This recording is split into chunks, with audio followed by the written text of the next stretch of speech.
دن بدن کھلنے لگا ہے نعمت الاسلام یہ۔ بسم اللہ الرحمن الرحیم۔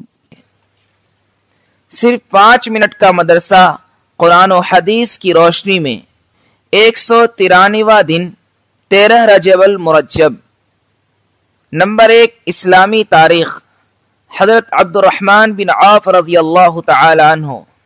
حضرت عبد الرحمن بن عوف رضی اللہ عنہ ان 5 صحابہ میں ہیں جنہوں نے شروع زمانے میں حضرت ابو بکر رضی اللہ عنہ کی دعوت پر اسلام قبول کیا۔ حضرت عبد الرحمن بن عوف رضی اللہ تعالی عنہ رسول اللہ صلی اللہ علیہ وسلم سے 10 سال چھوٹے تھے۔ 30 سال کی عمر میں اسلام قبول کیا۔ انہوں نے حبشہ اور مدینہ دونوں کی ہجرت کی۔ غزوہ بدر و احد اور تمام غزوات میں رسول اللہ صلی اللہ علیہ وسلم کے ساتھ شریک رہے۔ آپ کا شمار بھی ان 10 صحابہ میں ہوتا ہے جن کو نبی کریم صلی اللہ علیہ وسلم نے دنیا ہی میں جنت کی خوشخبری سنائی تھی۔ جب وہ ہجرت کر کے مدینہ آئے تھے تو ان کے پاس کچھ بھی نہ تھا۔ رسول اللہ صلی اللہ علیہ وسلم نے ان کا بھائی چارہ سعد بن ربیع انصاری رضی اللہ عنہ سے کیا تھا۔ انہوں نے مالی تعاون کی پیشکش کی تو حضرت عبد الرحمن بن عوف رضی اللہ عنہ نے انکار کر دیا اور مدینہ میں تجارت شروع کر دی، جس کی برکت سے آپ کا شمار مدینہ کے امیر ترین لوگوں میں ہونے لگا۔ حضرت عبد الرحمن رضی اللہ عنہ کثرت سے اللہ کے راستہ میں مال خرچ کرتے تھے۔ کبھی آپ نے اپنے مال کا آدھا حصہ خرچ کیا تو کبھی 40,000 دینار خرچ کیے اور کبھی 500 گھوڑے ماں ساز و سامان اللہ کے راستے میں دیے۔ آپ نے 30 غلام ایک ہی وقت میں آزاد کیے۔ آپ کی وفات مدینہ منورہ میں سن 31 ہجری کو 75 سال کی عمر میں ہوئی۔ نمبر 2، اللہ کی قدرت۔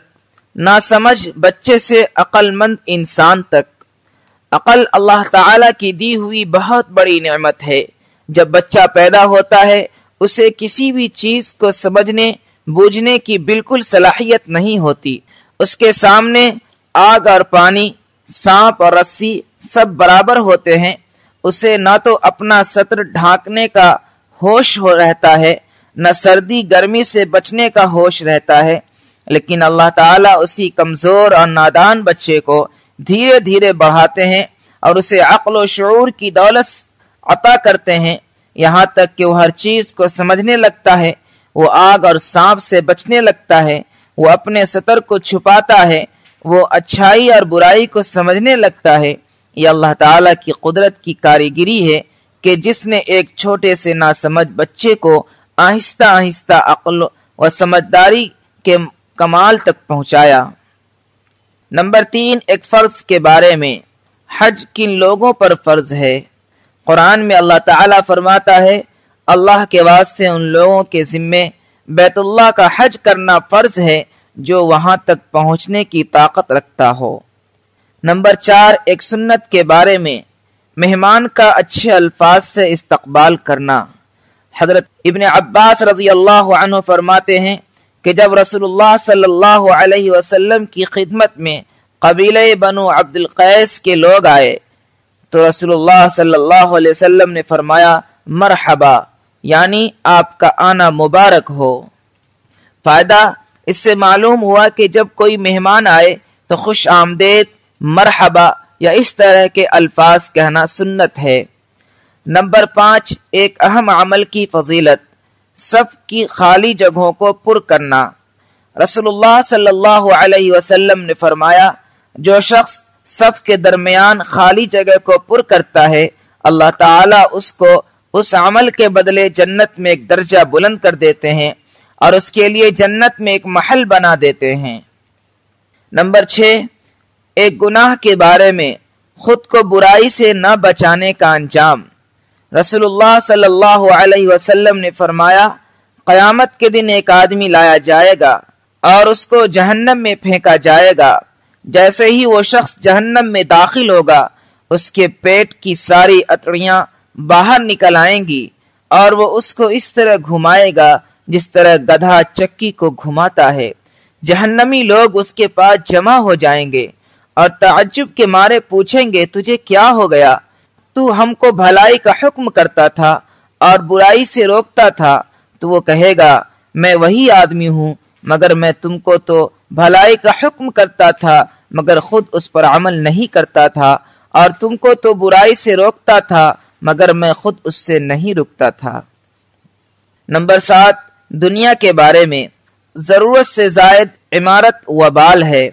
رسول اللہ صلی اللہ علیہ وسلم نے فرمایا جو شخص ضرورت سے زیادہ عمارت بنائے گا تو وہ قیامت کے دن اس پر وبال ہوگی۔ نمبر 8، آخرت کے بارے میں اہل جہنم کی فریاد۔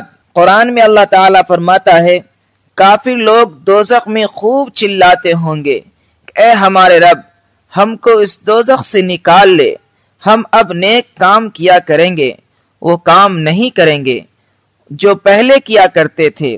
جواب ملے گا کیا ہم نے تم کو اتنی عمر نہیں دی تھی کہ جس کو سمجھنا ہوتا وہ سمجھ لیتا اور تمہارے پاس ڈرانے والا بھی پہنچا تھا؟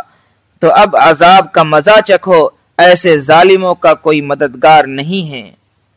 نمبر 9، طب نبوی سے علاج، کوڑھ کا علاج۔ رسول اللہ صلی اللہ علیہ وسلم نے فرمایا زیتون کا تیل کھاؤ اور اسے لگاؤ، کیونکہ اس میں 70 بیماریوں سے شفا ہے جن میں ایک کوڑھ بھی ہے۔ نمبر 10، قرآن کی نصیحت۔ قرآن میں اللہ تعالیٰ فرماتا ہے تم عورتوں کے ساتھ حسن سلوک سے زندگی گزارو، اور اگر تم کو